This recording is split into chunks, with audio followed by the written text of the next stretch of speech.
Assalomu alaykum aziz kuzatuvchi do'stlarimiz. Esingizda bo'lsa, biz suhbatni boshlashdan maqsadimiz butun insoniyat uchun, odamzod farzandi uchun, har bir inson uchun yagona zarur bo'lgan haqiqatni tushunib yetish deb aytgan edik.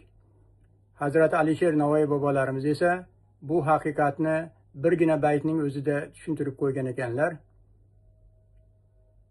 Gar Navoiy qochsa shayxdin pir mug'on sari ne ajab, bordur tafovutlar maqbul bila mardud ila. Shayx shariat ilmlarini to'liq egallagan, toat ibodatlari joyida, taqvodor, islom dinining peshvosi bo'lgan olim. Pir mug'on esa qalbi ilohiy ishq bilan to'lgan, cho'ponmi, dehqonmi, duradyormi, savodlimi, savodsizmi, oddiy bir musulmon bo'lishi mumkin. Maqbul, Alloh sevgan va qabul qilgan, ya'ni abadiy saodat topgan kimsa.